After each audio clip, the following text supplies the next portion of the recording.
Recording is on.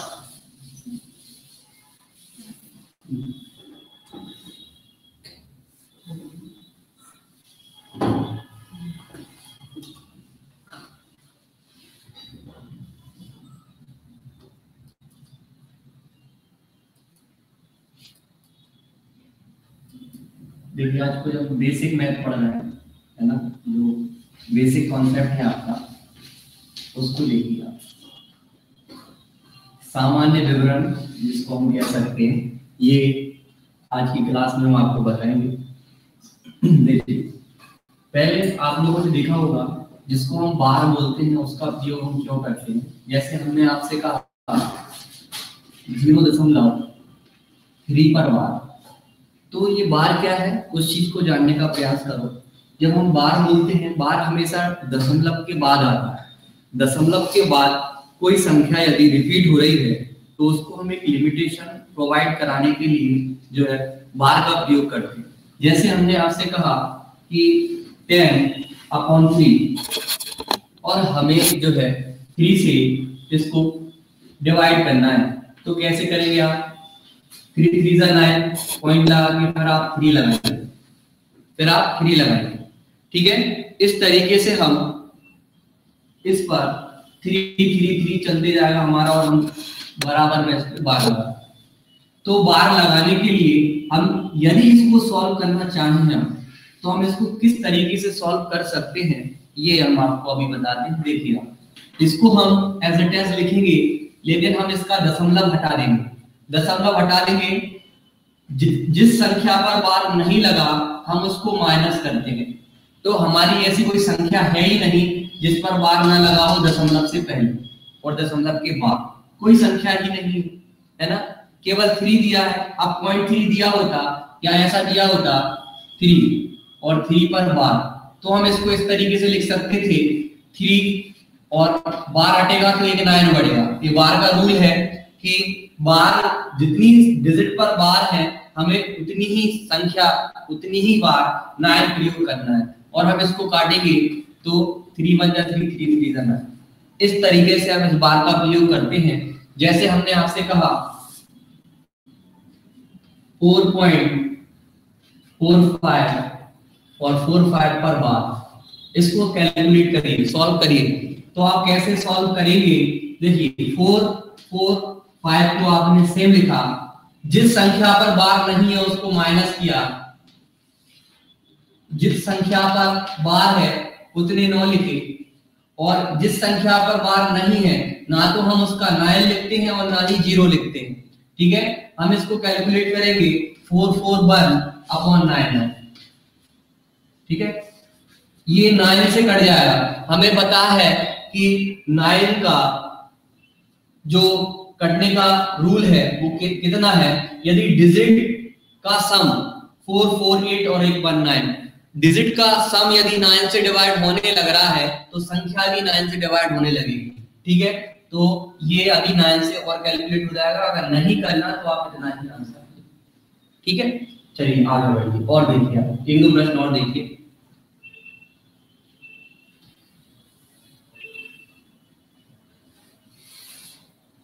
देखिए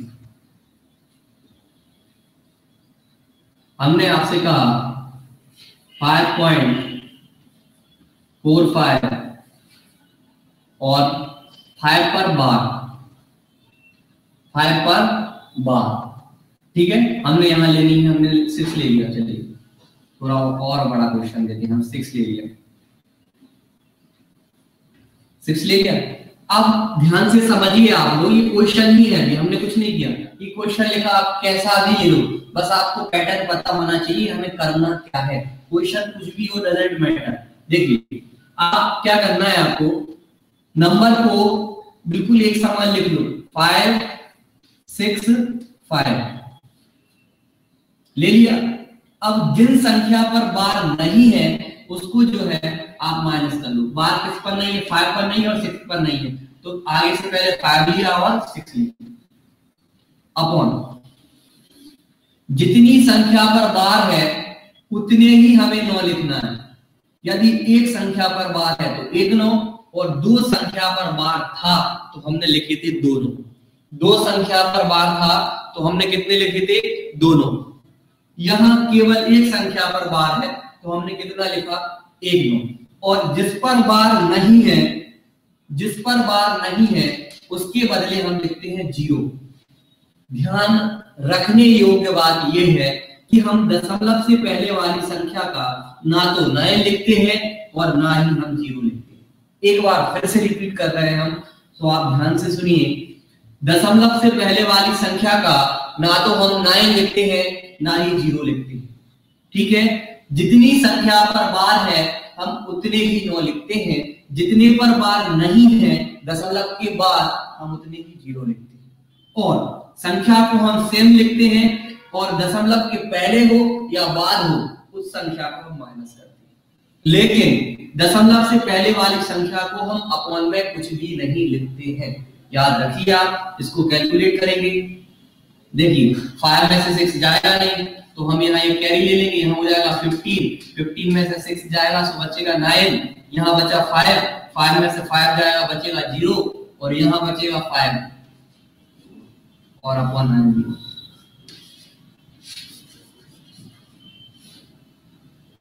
चलिए solve हो गया है, नोट कर लीजिए, समझ लीजिए, और नहीं आता है समझ में तो हम और समझाएंगे।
देखिए और समझिए आप,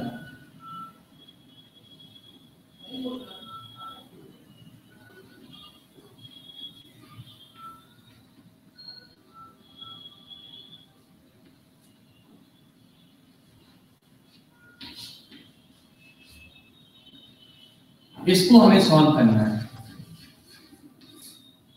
इसको सॉल्व करने के लिए हमें क्या करना पड़ेगा, 095 को हम एज इट इज रखेंगे, 095 को हम एज इट इज रखेंगे और यहाँ हम माइनस करेंगे। जिस पर बार नहीं है, जिस पर बार नहीं है उसको हम माइनस करेंगे। सो बार नहीं है आपका किस पर, 40 पर, अपॉन जितनी संख्या पर बार नहीं है, दो संख्या पर बार, जितनी संख्याओं पर बार है उसके बदले हम 9 लिखेंगे।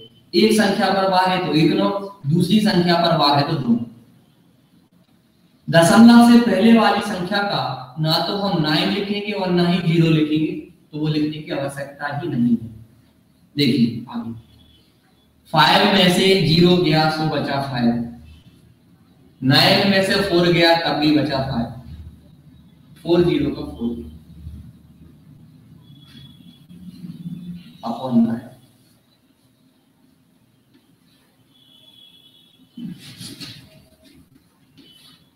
आंसर और देखिए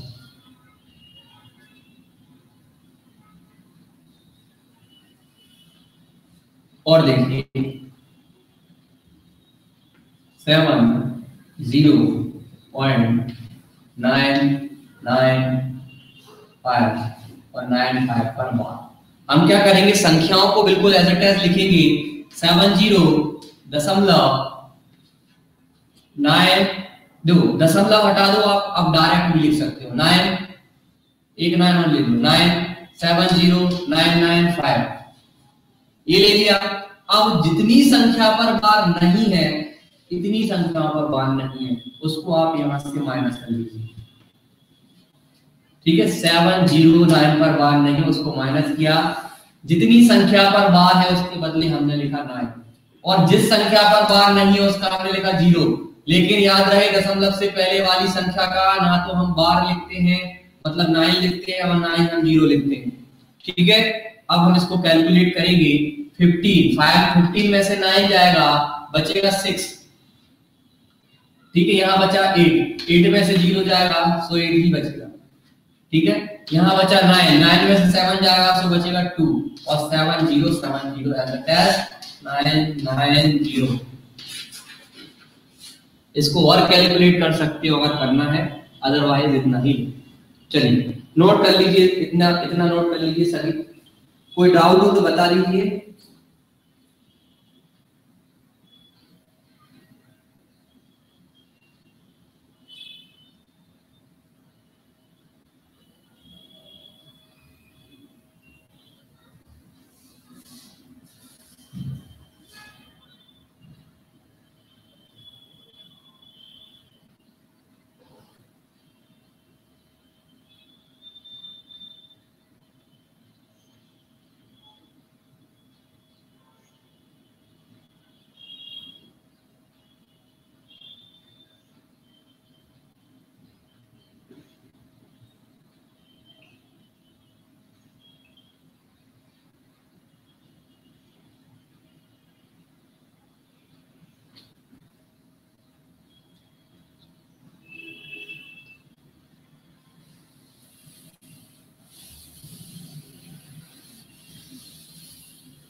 देखिए अब हम कुछ और बेसिक पढ़ते हैं।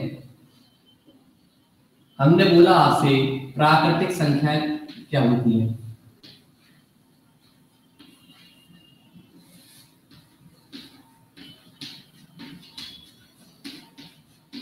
नेचुरल नंबर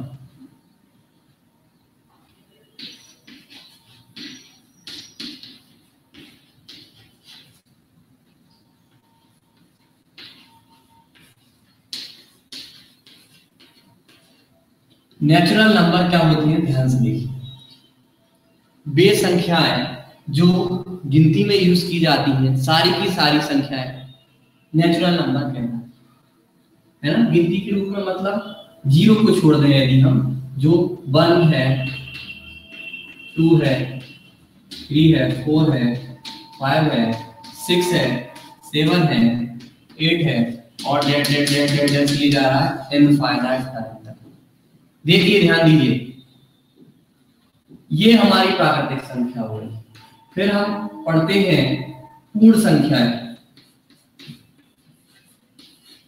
पूर्ण संख्याएं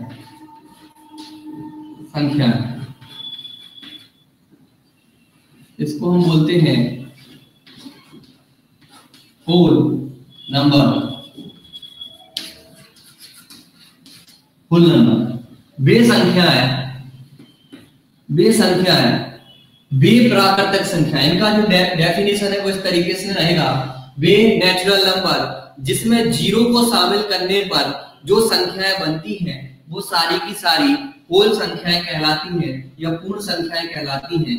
0 1 2 3 4 5 6 7 और ये भी इनफाइनाइट टाइम तक ही रिपीट होगा। देखिए होल के बाद हमारी जो संख्याएं आती हैं वो आती है पूर्णांक संख्या।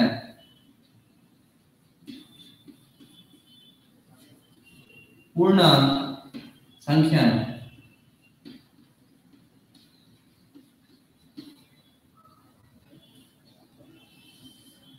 पूर्णांक संख्या है, इसको हम बोलते हैं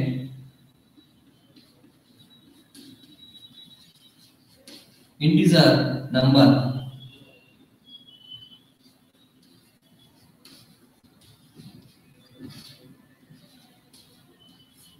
इंटीजर नंबर देखिए, वे संख्याएं होती हैं इंटीजर नंबर जो नेगेटिव से पॉजिटिव में जाती हैं। सारी संख्याएं जो है पूर्णांक कहलाती हैं। मींस जो पूर्ण संख्याओं में चल रही हैं वो तो होंगी ही, साथ में उन्हीं संख्याओं की नेगेटिव संख्याएं भी बनती हैं। देखिए जैसे हमने बोला infinite dash dash dash dash 5 4 3 2 1 0 1 2 3 4 5 dash dash dash dash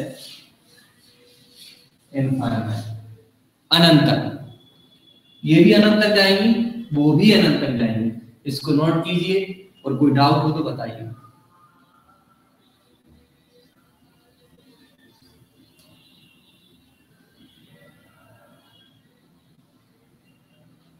आपके लिए जितनी काम की है केवल हम वही बता रहे हैं, संख्याएं तो बहुत है लेकिन हम उतनी ही पढ़ रहे हैं जो हमारे काम की है।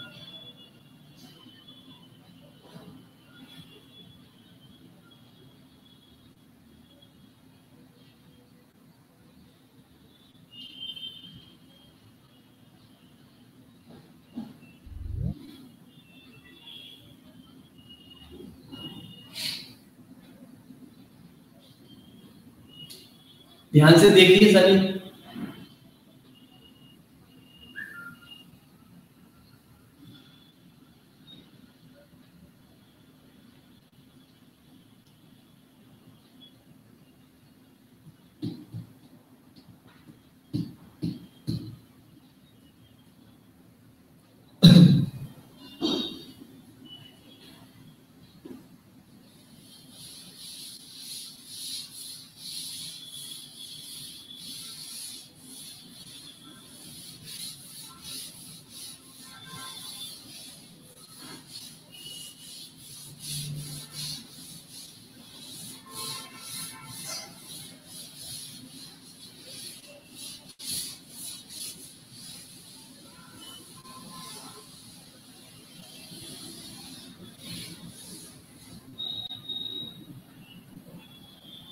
देखिए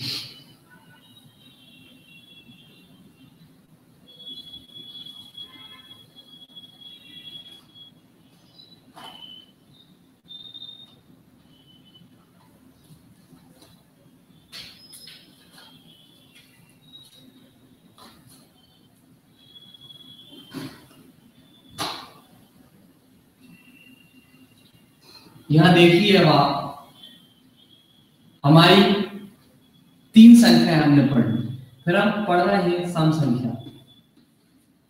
सम संख्या, सम संख्या को हम बोलते हैं इवन नंबर।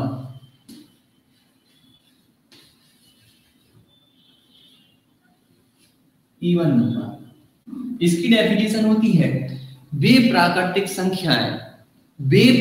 संख्याएं जिनमें 2 से पूर्णतः भाग चला जाए सम संख्याएं कहलाती हैं। फिर से सुनिएगा, एक बार रिपीट कर रहे हैं, ध्यान से सुनिएगा। हमारे सामने है कि इवन नंबर क्या होते हैं, सम संख्याएं क्या होती हैं। वे प्राकृतिक संख्याएं मींस नेचुरल नंबर जिनमें 2 से पूर्णतः भाग चला जाए, 2 से पूर्णतः भाग चला जाए, वो हमारे जो है इवन नंबर कहलाते हैं, सम संख्याएं कहलाती हैं। देखिए कौन से होंगे सम संख्याएं। फिर सम संख्याएं होंगी जैसे हमने बोला 2 4 6 8 10 12 14 16 18 और डेढ़ इनफाइनाइट। देखिएगा ध्यान से और देखिएगा, विषम संख्याएं। कौन सी संख्याएं? विषम संख्याएं। विषम संख्या है, विषम संख्या है। विषम संख्या कौन सी होती है देखिए, odd number, odd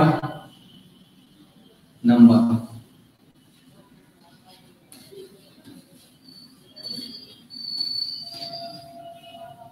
odd number. ये विषम संख्याएं वे संख्याएं होती हैं, नेचुरल वे नंबर होते हैं ये, जिनमें 2 से पूर्णतः भाग ना जाए, जो 2 से ना कटे, वो सारी की सारी संख्याएं हमारी कौन सी होंगी, ऑड नंबर कहलाएगी। जैसे विषम संख्याएं हमारी 1 से 1 में भाग नहीं जा रहा, नेचुरल नंबर ही बोलते हैं। 1 के बाद अगर नेचुरल नंबर 2 होता है तो 2 में भाग जाता है, 2 नहीं लिखेंगे, 3 लिखेंगे, 5 लिखेंगे, 7 लिखेंगे, 9 लिखेंगे, 11 लिखेंगे, 13 लिखेंगे, 15 लिखेंगे, ठीक है, और और बढ़ती जाएगी ऐसे, ठीक है। अब देखिए आप, इसके बाद हम पढ़ेंगे, कौन सी पढ़ेंगे,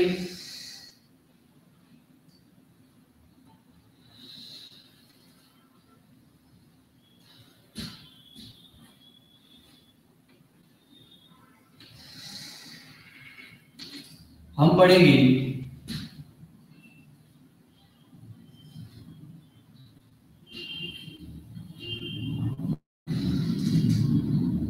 अभाज्य संख्या,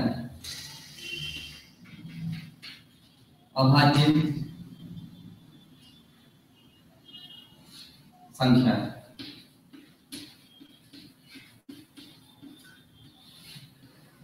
अभाज्य संख्याएं क्या होती है, ध्यान से सुनिएगा। वे संख्याएं, अभाज्य संख्याओं को हम इंग्लिश में बोलते हैं, देखिए, प्राइम नंबर,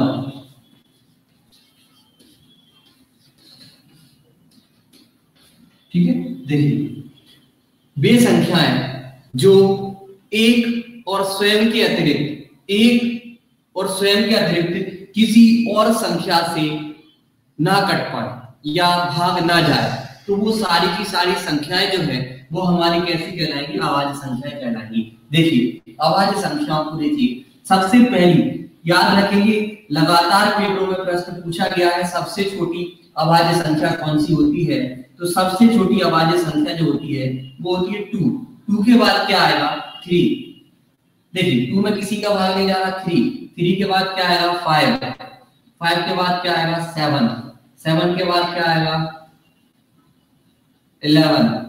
11 के बाद क्या आएगा, 13, 17, 19, 23 और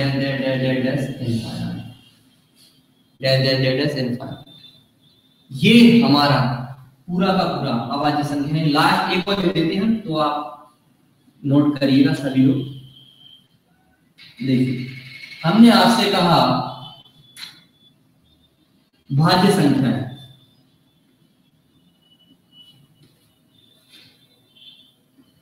कंपोजिट नंबर बोलते हैं, भाज्य संख्या है।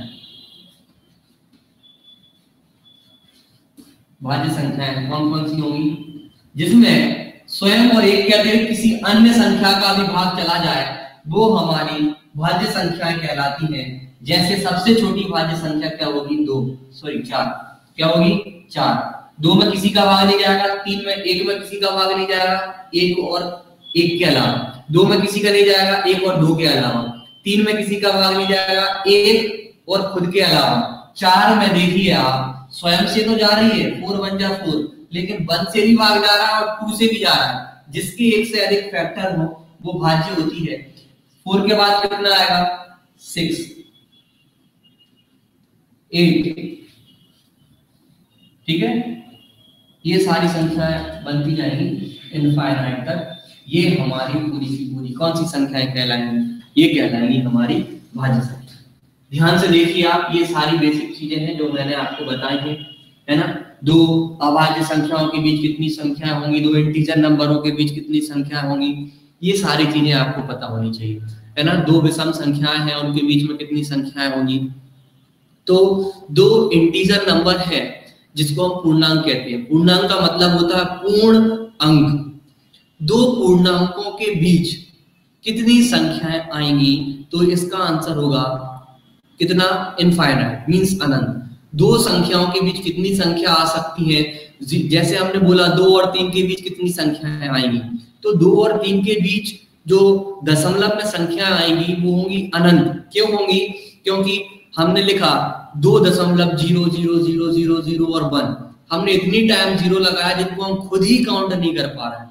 2.00001 आएगा, फिर 2.0002 आएगा, और जीरो भी इतने जिनको हम काउंट ही नहीं कर पा रहे हैं। तो हम संख्याओं को कैसे काउंट कर पाएंगे, नहीं कर पाएंगे, पॉसिबल नहीं है, कहीं से कहीं तक संभव नहीं है। मतलब आपके क्वेश्चन की लैंग्वेज रहती है कि दो संख्याओं के बीच कितनी संख्या हो सकती है ना, जो संख्या जिसको हम बोलते हैं परिमेय संख्या, दो परिमेय संख्याओं के बीच कितनी संख्या होगी। परिमेय संख्या क्या होती है, परिमेय संख्या वो संख्या होती है जो x अपॉन y के रूप में रहती है, मींस भिन्न के रूप में रहती है। तो जब दो संख्याएं भिन्न के रूप में होती हैं, जब दो संख्याएं भिन्न के रूप में होती हैं तो उनके बीच अनंत संख्याएं होती हैं, बिल्कुल अनंत। क्यों, क्योंकि ये संभव नहीं है कि हम उनको काउंट कर सकें, काउंट बिल्कुल भी नहीं कर सकते, क्योंकि दो परिमेय संख्याओं के बीच भी अनंत संख्याएं ही होंगी। हर संभव कोशिश करके देख लो आप, उनको गिनने की नहीं गिन पाएंगे। इसलिए उनका फाइनल आंसर जो होगा वो इनफाइनाइट होगा, अनंत होगा। इसलिए इसको ध्यान से नोट करो, बाकी का हम आपको कल करवाएंगे। जितना भी आपने देखा है इसको पढ़ो।